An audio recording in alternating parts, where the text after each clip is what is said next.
Bom dia, irmãos e amigos. Eu queria começar hoje de manhã a nossa leitura da Palavra de Deus com uma oração. Vamos orar. Senhor, muito obrigado por podermos todos juntos unir nossos corações e nossas vozes para poder adorar o Senhor. Por reconhecer que o Senhor é um Deus bondoso, misericordioso e que tem cuidado de nós e tem nos dado muita esperança para essa vida. O Senhor tem nos dado esperança, Pai, de passar a vida eterna com o Senhor. O Senhor tem nos perdoado dos nossos pecados. O Senhor tem nos dado Jesus e a sua palavra.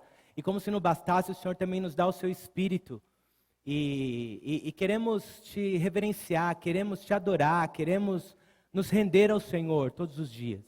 Especialmente nesse momento eu quero pedir que o Senhor esteja conosco no momento em que estudamos a sua palavra. Que seja a sua palavra que fale profundamente aos nossos corações hoje de manhã. Que seja o seu Espírito que transforme as nossas vidas e que nos faça compreender melhor o que o Senhor quer de nós.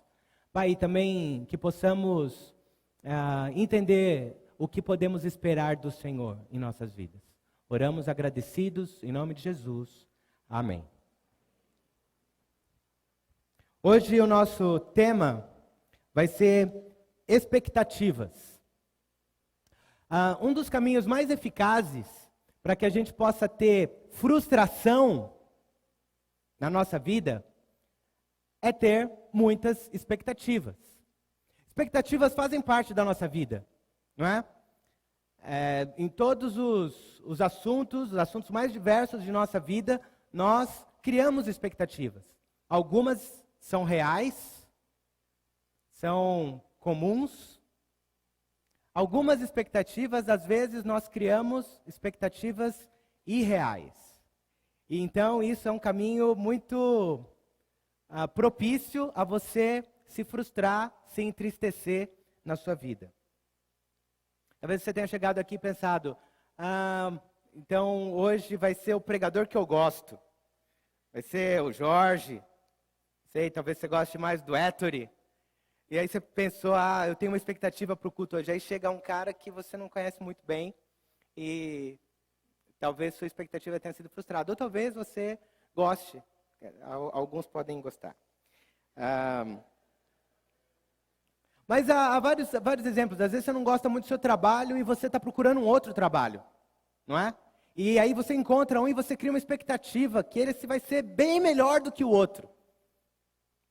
Pode ser que sim, pode ser que não. Aniversário, você espera que todos te liguem. E agora com as redes sociais fica mais fácil as pessoas lembrarem do seu aniversário. Né? E mesmo assim, se vem poucas mensagens lá, você fala, uau, estou pouco popular. Ou viagem de férias, não é? A gente não cria expectativa. Você faz aquela lista de hotéis lá que você procura no sites de reserva e você fez uma reserva num hotel. E aí você tem aquela expectativa, será que vai ser como está na foto, como na descrição, né? Como tantas pessoas que elogiaram, e aí você pode também, às vezes, se frustrar. Mas o pior é quando as expectativas irreais que nós construímos acontecem em relação às pessoas que mais amamos, em relação ao nosso cônjuge, ou em relação aos nossos filhos, em relação aos nossos pais, não é? Nós viemos de um fundo familiar, de uma história, e aí nós construímos uma ideia daquilo que é perfeito, daquilo que é o seu ideal, e você joga essa expectativa no seu cônjuge, ou nos seus filhos. Você quer que seus filhos sejam como você foi, ou como você aprendeu. E às vezes isso também pode causar frustração. Né? Eu estou falando de expectativas, às vezes são as expectativas que Deus também tem em relação aos nossos filhos, à nossa esposa. Expectativas reais, mas às vezes a gente traz expectativas também irreais, algo nosso, algo que nós queremos mudar o outro e nós não podemos, estamos de mãos amarradas. Recentemente isso tem acontecido no meu casamento. A gente tem descoberto várias coisas, várias expectativas irreais que um coloca em cima do outro. E isso causa frustração para aquele que não vai conseguir mudar o outro. E isso também causa um sentimento ruim naquele que não consegue ser aquilo que o outro quer que ele seja. Deu para entender? Os dois ficam... E a gente... E eu sei que muitos aqui vão casar, né? Tal. Aí você vê o seu namorado, seu noivo, sei lá, cuidando do carro dele. Aí você fala assim, nossa, ele vai cuidar muito bem da casa. Se ele lava o carro dele, assim, ele vai lavar a louça também. Aí você vê sua noiva, sua esposa, não, do jeito que ela cuida do cachorro dela, com tanto carinho. Ela vai fazer cafuné em mim todo dia, toda noite. Isso é injusto, porque nós colocamos expectativas muito grandes em relação ao outro. Minhas filhas, eu já contei essa história lá no Butantã, quem sabe, agora eu vou contar aqui de novo. Eu acho cruel essa história. Quando as crianças nascem, o pediatra faz um pequeno teste com as crianças, chama teste de Apgar, e ele atribui nota. Então a minha primeira filha nasceu, a Luísa, e ela tirou 10 e 9, são 2 notas. E quando a minha segunda filha nasceu, eu assisti os 2 partos, ele também fez o teste e eu esperava que a Beatriz também tirasse 10. E ela tirou 9 e 8. E a minha primeira pergunta foi, por que ela não tirou 10? Mas que crueldade, ela acabou de nascer e já está sendo avaliada. Ela já está sendo, já esperam algo dela. Algo que talvez ela não possa responder, não é? Eu acho isso extremamente cruel. Eu me arrependi disso, elas são ótimas. Mas a gente já entra nesse mundo com expectativas em relação a nós. E hoje eu queria falar sobre 2 pontos de expectativas. A primeira é as expectativas nossas em relação a Deus, mais especificamente na pessoa de Jesus. Mas quais são as nossas expectativas em relação a Deus? E depois eu vou falar sobre quais são as expectativas de Deus em relação a nós. Vejamos o que ocorreu com Jesus, o que os judeus esperavam dele. Quando Jesus nasceu, Zacarias estava fazendo uma oração e por causa do nascimento de Jesus, na sua oração em Lucas capítulo 1, versículo 68, ele faz a seguinte oração: louvado seja o Senhor, é um trecho da oração dele, o Deus de Israel, porque visitou e redimiu o seu povo. Era isso que ele estava orando sobre o nascimento de Jesus. E no versículo 71, um pouco mais adiante, ele fala, salvando-nos dos nossos inimigos e da mão de todos os que nos odeiam. Olha, a expectativa dele era que com o nascimento de Jesus, enfim, os judeus iam ser redimidos dos romanos. Eles iam ser libertos da opressão. A profetisa Ana, também lá em Lucas, no capítulo 2, versículo 38, tendo chegado ali naquele exato momento, deu graças a Deus e falava a respeito do menino a todos os que esperavam a redenção de Jerusalém. A expectativa no nascimento de Jesus era que esse menino viria para libertar Israel, redimir Jerusalém. Uma redenção política, econômica. Será que eles tinham a expectativa correta? Aí você fala, não, mas depois quando Jesus ficou mais velho e ensinou os discípulos, então ele ensinou corretamente, então todos entenderam para que Jesus veio, não é? Então vamos ver os discípulos de Jesus lá em Lucas capítulo 24. E agora vamos ler com bastante atenção Lucas capítulo 24. O versículo de 1 a 7 a gente não precisa ler, mas só para vocês terem uma ideia do que estava acontecendo. As mulheres que tinham ido visitar o túmulo de Jesus, o encontraram vazio, e aí elas encontram anjos lá, na sepultura de Jesus. E os anjos falam, por que vocês estão procurando quem vive? Não é? E então elas se lembraram da palavra que Jesus tinha dito, que ele ressuscitaria ao 3º dia. Mas até então estavam todos tristes, e é compreensível, Jesus havia morrido. Mas eu queria que nós prestássemos atenção no trecho que vai do versículo 8 até o versículo 21. Então, se lembraram das palavras de Jesus. Quando voltaram do sepulcro, elas contaram todas estas coisas aos 11 e a todos os outros. As que contaram estas coisas aos apóstolos foram Maria Madalena, Joana e Maria, mãe de Tiago, e as outras que estavam com elas. Mas eles não acreditaram nas mulheres. As palavras delas lhes pareciam loucura. Pedro, todavia, levantou-se e correu ao sepulcro. Abaixando-se, viu as faixas de linho e mais nada. Afastou-se e voltou admirado com o que acontecera. Naquele mesmo dia, 2 deles estavam indo para um povoado chamado Emaús, a 11 quilômetros de Jerusalém. No caminho, conversavam a respeito de tudo o que havia acontecido. Enquanto conversavam e discutiam, o próprio Jesus se aproximou e começou a caminhar com eles. Mas os olhos deles foram impedidos de reconhecê-lo. Ele lhes perguntou: sobre o que vocês estão discutindo enquanto caminham? Eles pararam com os rostos entristecidos. Um deles, chamado Cleopas, perguntou-lhe: você é o único visitante em Jerusalém que não sabe das coisas que ali aconteceram nestes dias? Que coisas? Perguntou ele. O que aconteceu com Jesus de Nazaré? Responderam eles. Ele era um profeta, poderoso em palavras e em obras diante de Deus e de todo o povo. Os chefes dos sacerdotes e as nossas autoridades o entregaram para ser condenado à morte e o crucificaram. E nós esperávamos que era ele que ia trazer a redenção a Israel. E hoje é o 3º dia desde que tudo isso aconteceu.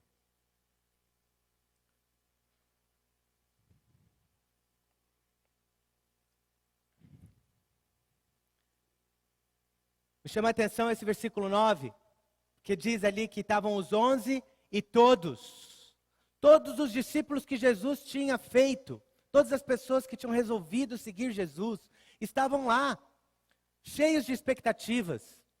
Mas quando as mulheres falaram da ressurreição, mesmo Jesus tendo falado que ele iria ressuscitar, essas pessoas estavam sem fé, tristes com a derrota espiritual, não é? A expectativa deles talvez não tivesse sido muito bem alinhada. Mas Pedro reagiu de modo diferente. Diz que Pedro levantou-se e foi até o túmulo. E viu o que havia acontecido. Não há dúvidas aqui que Pedro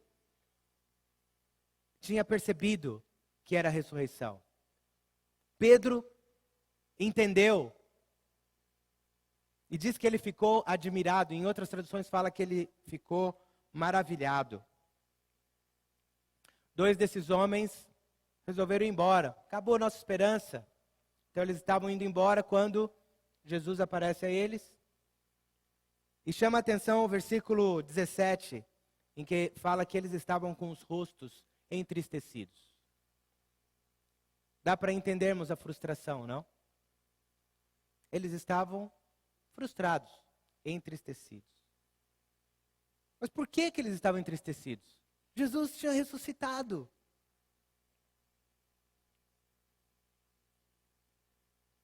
Era a maior história, a maior vitória da história da humanidade. Jesus ressurreto. Mas no versículo 19 explica bem por que eles estavam assim. Olha como eles viam Jesus. Jesus para eles era um profeta. Sabe quando Jesus perguntou para Pedro: e vocês, quem dizem que eu sou? O Senhor é o Messias. E isso é a visão correta. O Senhor é o Messias, é o Filho de Deus. Mas esses homens, o que eles achavam? Eles eram discípulos. Eles seguiam Jesus. Mas eles não tinham a expectativa correta a respeito de Jesus. Ele era um profeta. Nós esperávamos que ele fosse o homem que ia redimir trazer redenção a Israel. Sabe, redenção, essa palavra que foi traduzida para nós como redenção, ela tem o sentido de libertação mediante um preço pago. Eles esperavam que Jesus fosse alguém que iria pagar para libertar o povo da opressão dos romanos. Por isso eles estavam frustrados. Não correspondia à expectativa. Jesus não correspondia à expectativa deles. Sabe, nós somos discípulos. Nós seguimos Jesus. Ou alguns estão pensando em seguir Jesus.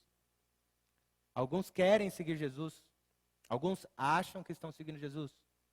Mas, no geral, nós queremos seguir Jesus. Nós seguimos Jesus. Mas a pergunta que nós temos que fazer hoje é: qual é a nossa expectativa em relação a Jesus? Está alinhada com o que Ele veio fazer na terra? Sua expectativa em seguir Jesus é ter paz? Não, eu vim de uma família onde só houve guerra. Sempre brigas e muitas brigas. Eu quero paz na minha vida. Será que é isso? Que está alinhado com Jesus? Eu quero prosperidade. Vim de uma família muito pobre. E eu tenho certeza, seguindo Jesus, minha vida vai ser abençoada. Eu quero cura. Eu quero cura.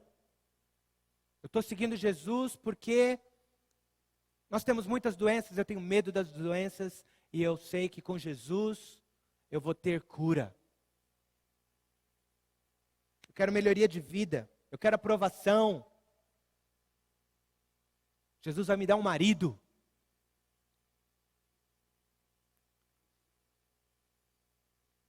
Sabe, vamos ver brevemente alguns objetivos da vinda de Jesus nas palavras dele. Ok? Que Jesus falou que ele veio fazer na terra. Para ver se está alinhado com o que a gente... Mateus 10, 34. Não pensem que vim trazer paz à terra. Não vim trazer paz, mas espada. Ou seja, ele não veio aqui para trazer paz, ele veio aqui para dividir. Muitas vezes, seguindo Jesus, nós vamos arrumar mais brigas do que a gente já tinha arrumado. Talvez briga com seu chefe, porque ele não gosta da maneira com que você age. Talvez briga com seus pais, você está enlouquecendo. Você está muito dedicado a essa igreja. Não? Talvez. Sim, Jesus veio trazer paz? Sim. Ele fala depois, deixo-lhes com vocês a minha paz. Mas esse sentido de paz aqui não é paz como ausência de conflitos. Nesse sentido, às vezes a gente vai ter mais conflitos por seguirmos Jesus. Eu vejo minha filha na escola, com 9 anos, ela já sofre com maldade das outras menininhas. É cruel ver isso, mas a maldade. E querendo fazer o que é correto, ela já sofre perseguição. Eu não sei se acontece com os filhos de vocês, mas eu vejo isso acontecendo. Em João capítulo 9, 39, a Bíblia fala, Jesus fala que ele veio trazer julgamento. Ele fala, eu vim para trazer julgamento, eu vim para que os cegos enxerguem e para que aqueles que veem não enxerguem, se tornem cegos. Em Mateus 9, capítulo 13, pois eu não vim chamar justos, mas pecadores. Sabe, se você se acha muito bonzinho, talvez tenha que aliar sua expectativa com Jesus. Porque Jesus veio para aqueles que reconhecem que precisam dele, que temos pecados, que somos fracos. Em João 12, 46, Jesus fala, eu vim como luz. Olha, se você não quiser ouvir a verdade sobre Jesus, sobre sua vida, sobre coisas que você precisa mudar, talvez sua expectativa não esteja alinhada com Jesus, porque ele veio como luz, ele veio para mostrar a verdade sobre nós, sobre o mundo. sobre o que Deus quer. Em 1 João capítulo 3, versículo 8, fala: para isso o Filho de Deus se manifestou, para destruir as obras do diabo. É Jesus falando, eu vim para isso, eu vim como luz, eu vim trazer espada, eu vim para destruir o diabo. Em João 10, versículo 10, muitos de nós amamos essa passagem, não é? O ladrão vem apenas para furtar, matar e destruir. Eu, Jesus, vim para que tenham vida e a tenham plenamente. Em outras passagens, em outras traduções, nós lembramos em abundância, vida plena. O que é a vida plena? Muitos usam essa passagem exatamente para ensinar isso. Não, se nós estamos com Jesus, nós vamos ter vida plena. Não vai me faltar nada. Desemprego? Não, eu sou de Jesus. Desemprego não vai me tocar. Doença? Não. Em nome de Jesus. Não vai me tocar a doença. Porque eu sou de Jesus. Ele me prometeu vida plena, eu vou ter saúde plena.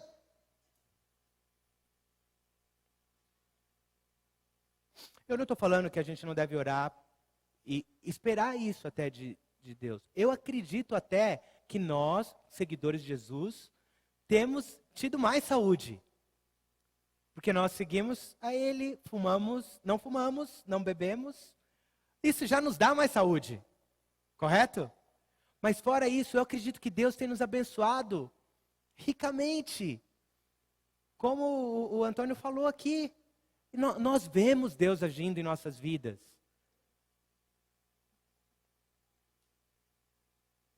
Mas nessa passagem, João 10, o contexto aqui era outro. No versículo 9 fala, quem entrar por mim será salvo. E então depois ele fala, o ladrão só vem para matar, roubar, destruir.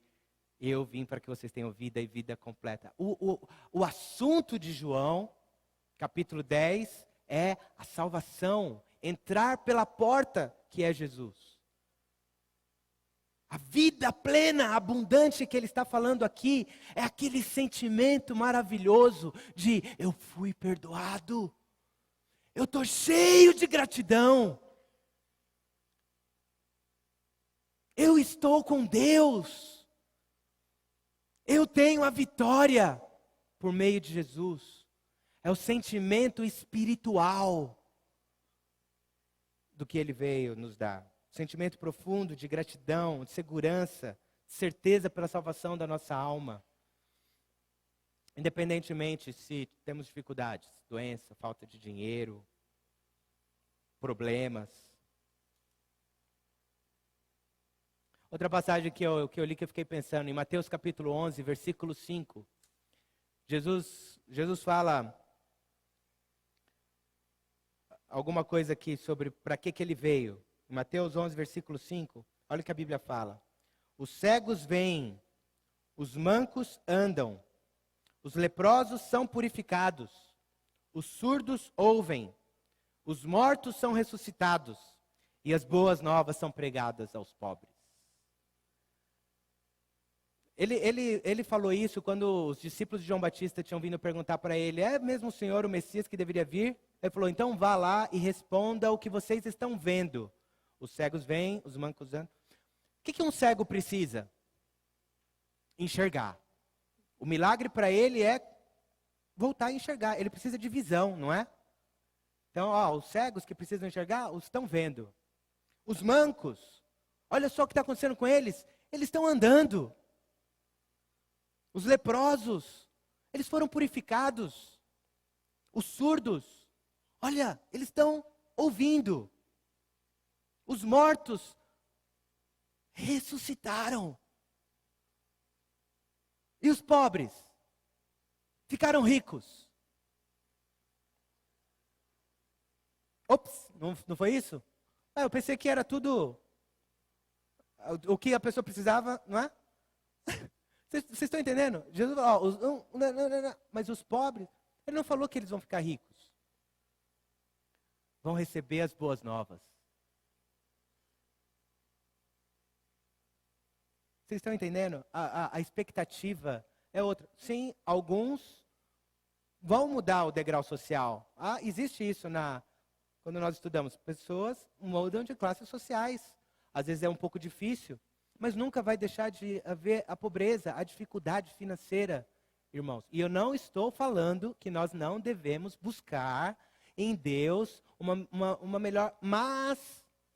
Mas há a possibilidade de que Deus decida não mudar a nossa classe social. Há a possibilidade de Deus não nos tirar dessa dificuldade ou de uma outra dificuldade. Há a possibilidade de Deus não nos curar daquela doença. E se nós colocamos todas as nossas expectativas nessas coisas, e muitos se frustram com Deus, porque suas expectativas não estão alinhadas. As nossas expectativas deveriam ser ter Jesus como nossa luz. O que eu vou esperar de Jesus? Jesus é minha luz. O que eu vou esperar de Jesus? Jesus é aquele que vai destruir as obras do diabo na minha vida. Ele não vai ter poder na minha vida. Essas expectativas nós podemos ter. Jesus falou, eu vim. Mas Jesus também falou, eu vim para curar, tal. Sim, podemos ter também. Mas vocês entendem o que eu estou falando? As expectativas espirituais que Jesus colocou em nossas vidas. Vamos falar um pouquinho sobre as expectativas de Deus em relação a nós. Deus tem expectativas em relação a nós. Na verdade, Deus tem mais do que expectativas. Deus também tem exigências. Em Miqueias capítulo 6, nós acabamos de cantar essa canção.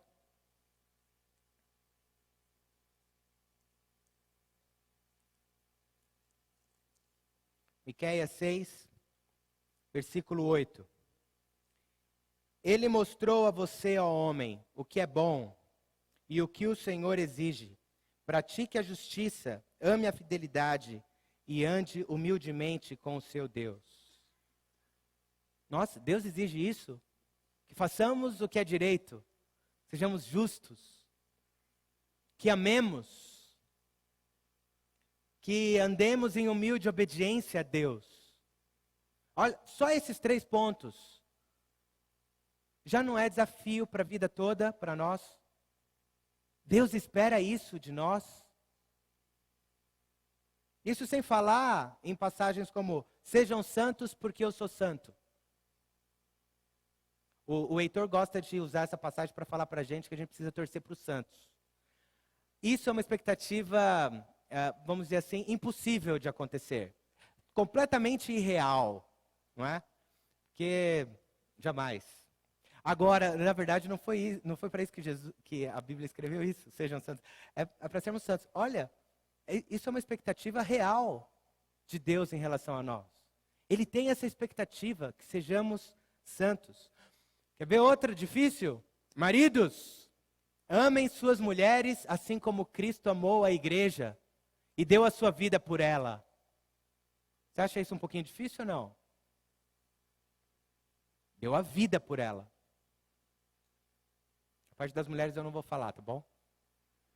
Você já sabe. E aquela lá, amem o Senhor de todo o coração, toda a alma, todo o entendimento, com todo o seu ser. Você vê um pouco de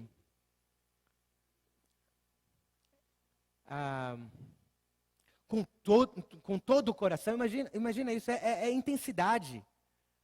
Essa é a expectativa de Deus em relação a nós. E talvez isso possa nos causar aquele sentimento que eu falei, que às vezes no casamento nós sentimos, de não conseguir ser aquilo que o outro espera de nós. Não é? Isso às vezes pode acontecer nos nossos corações. O sentimento que eu tenho de não conseguir corresponder à expectativa de Deus para a minha vida. Mas sabe o que é animador? Vamos abrir em Salmo capítulo 103. Salmo 103.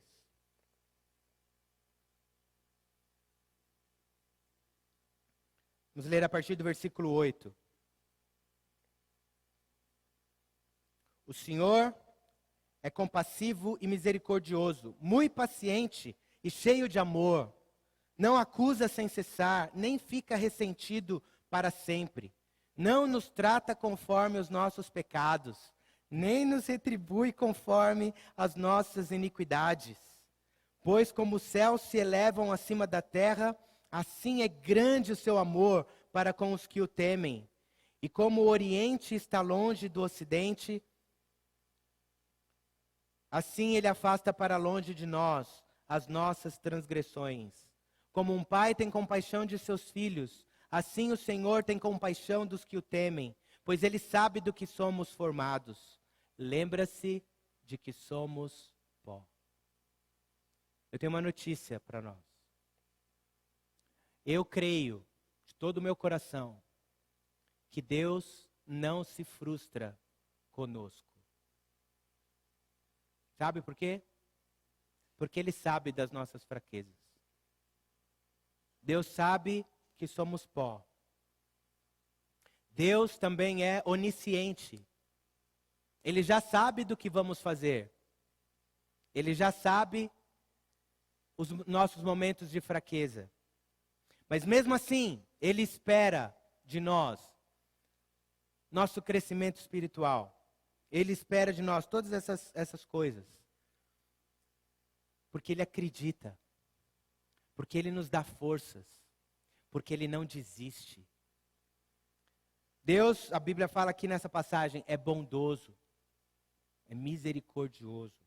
Muito amoroso. Muito paciente. Não fica ressentido para sempre. Afasta de nós os nossos pecados. Ele não fica nos lembrando todo momento das nossas falhas.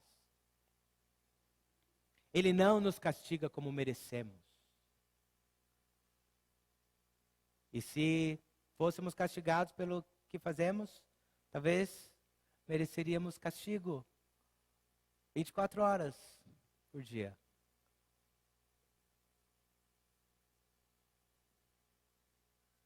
Ele nos olha através de Jesus. Ele nos trata com misericórdia. Em João capítulo 1:16, ele fala que todos temos recebido bênçãos e mais bênçãos. Seu amor por nós é enorme. Quando nós ouvimos isso, qual é o sentimento que nós temos, irmãos? Ufa, que alívio.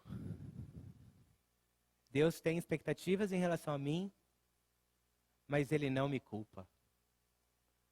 Deus tem expectativas em relação a mim, mas Ele me abençoa. Em João 14:26 fala que Ele nos deu o Espírito dEle como auxiliador para nós. Deus tem expectativas para mim, mas Ele me deu a ajuda necessária. O seu Espírito. Em Efésios 4:12-13, ele fala que Ele deu à igreja para nos ajudar a chegar à plenitude de Cristo através da nossa união. Nós possamos aprender um com o outro. Nas nossas igrejas em casa, nos nossos relacionamentos, parcerias de oração, ajudarmos uns aos outros para chegarmos lá, termos a força para cumprir as expectativas de Deus em relação a nós. E por fim, em Filipenses capítulo 1, versículo 6.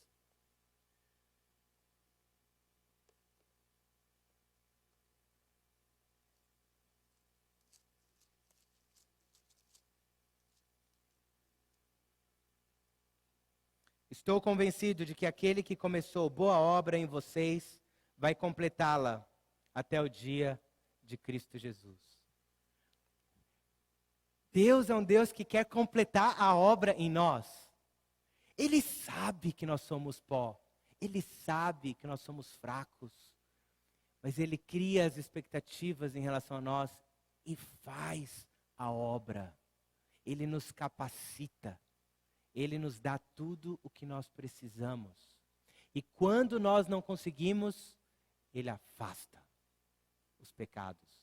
Ele esquece que nós falhamos e volta e insiste em nos ajudar. E volta e insiste em nos encorajar a não desistir, a continuar, perseverando em ser, em cumprir as expectativas dele. Irmãos,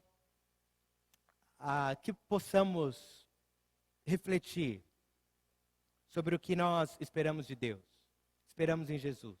Que nós não sejamos discípulos que se frustram. Aqueles que falam, Deus não está comigo. Aqueles que falam, não, Deus esqueceu de mim. Só porque nós estamos com expectativas desalinhadas. A expectativa de Deus, a expectativa que nós devemos ter de Jesus é que Ele vai nos guiar. É que Ele vai nos levar ao céu. É que nós vamos entrar pela porta que é Jesus. Se você aqui hoje está nos visitando e não sabe muito bem como que é isso, o que é isso? Eu não estou entendendo o que você está falando. Sobre salvação eu não entendo muito bem. Olha, eu convido você a estudar profundamente a Bíblia. E se você não sabe como fazer, fala com a pessoa que convidou você para estar aqui hoje. Se ninguém te convidou, você estava passando aqui na frente e entrou, fala com alguém aqui do seu lado. Alguém sabe estudar a Bíblia com você. Pode te ensinar mais sobre a Bíblia. E também quero encorajar cada um de nós a nos encher de gratidão sobre o Deus que nós temos. O Deus que sabe das nossas limitações e que nos dá e fornece tudo o que nós precisamos para cumprir as expectativas que Ele tem em relação a nós. São expectativas altas? São. Concordo com você. Mas Ele nos dá tudo o que nós precisamos para alcançar essas expectativas. Que Deus nos abençoe essa semana. Amém.